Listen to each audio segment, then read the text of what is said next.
female friendship breakups. We do not talk about it enough. And we don't put an emphasis on it and how devastating it sometimes can be. And people expect us to move very quickly as though nothing happened, as though a sister could be like replaced that quickly. Hi, it's Aymana here. Welcome back to my channel. And this topic, female friendship breakups, has been on my to-do lists for the longest times. And it has been something that I've recently been through, but here I am going to be talking about it and how to healthily move on and not like hold any grudges or like not harbor any negative emotions. Another point I want to mention that adds to that pain that you might relate to is that I don't do close friendships with guys. I keep my distance and boundaries. So female friendships are really intimate. They're where I feel emotionally understood, safe, and where I emotionally connect with someone. So like I put it on a pedestal, especially my close ones. And sometimes we expect ourselves to move on so quickly, but how could we do so when we valued that friendship so much? And sometimes the pain comes when it's not even about the breakup itself, it's about your friend moving on so quickly and as though they've never cared, as though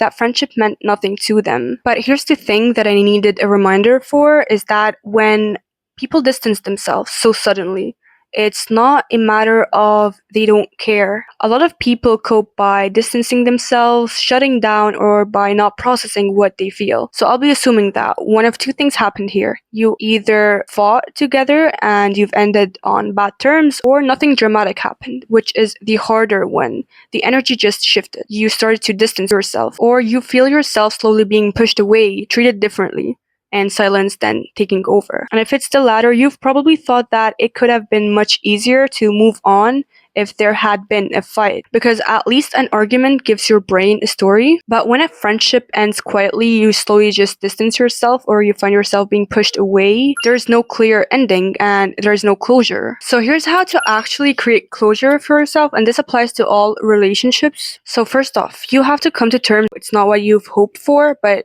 what happened. The friendship ended. Maybe it ended without an explanation. Maybe you grew apart. Maybe there is a reason to that, or maybe there are none. And the truth is, despite you thinking that you know that person from head to toe, you knowing every layer to their personality, and despite them being your ride or die, you don't fully know how this person operates, or how they perceive themselves, or how they interpret the world. You're not aware of their intentions, nor their defense mechanisms, or how they interpreted the situation. And it is not your job to figure that out. So instead, you accept it by naming what had actually happened.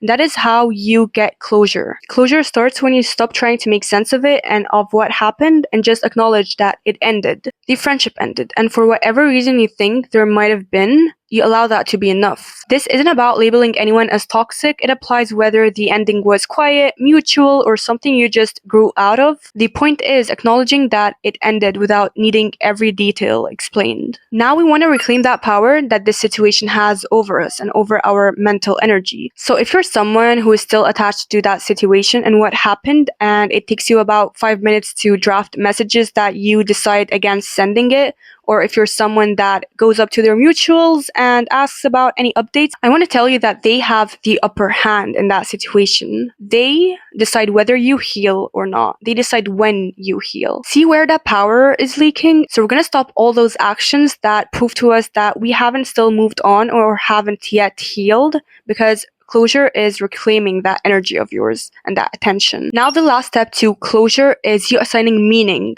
to what happened. Figures, you don't need anyone's input to decide what happened and why it did. You assign that meaning to yourself. So you are going to ask yourself what that friendship has taught you, the good and the bad. What will you no longer tolerate in future friendships? And what versions of me did you outgrow? Because sometimes we stay attached because of history, because of how long we've known that friend. Or maybe you just outgrew each other and that's okay. Or maybe the influence you two had on each other wasn't the best. So whatever reason it is, it doesn't necessarily mean that this friendship was a mistake or something went wrong between you two. Sometimes it just means that it reached its limit. So maybe the ending wasn't for the worst. Maybe it added some space for something to grow. So it really just comes down to perspective. Maybe that glass isn't half empty. Maybe it's half full. Now that we've created closure, how do we move forward without any harbored negativity, without becoming bitter or hardened? So acceptance doesn't mean that this did not hurt. No, it hurt like a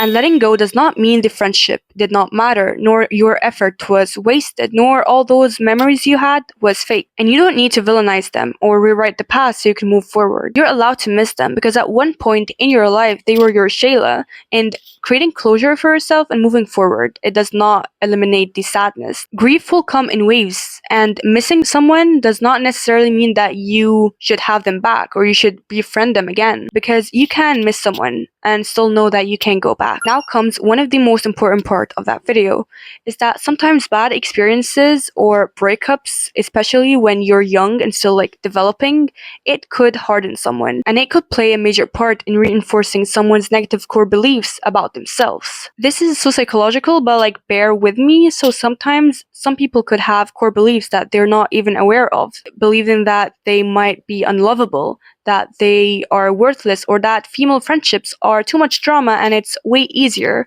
to befriend guys, or that no one could be trusted, or that people hurt you and will always proceed to hurt you. So like you become more guarded in future friendships, and those might show up as thoughts that influences your behavior in future friendships. And the problem comes when we accept that as the truth instead of just seeing them as pain talking. Because one bad experience is not proof of who you are, nor evidence that you're too much or that you're bad at relationships. No, it's just one experience, not a definition. So if you don't decide to consciously interpret that ending as positive, your mind will do it for you, and it will not be good. So don't generalize and don't build walls around you because something hurt deeply.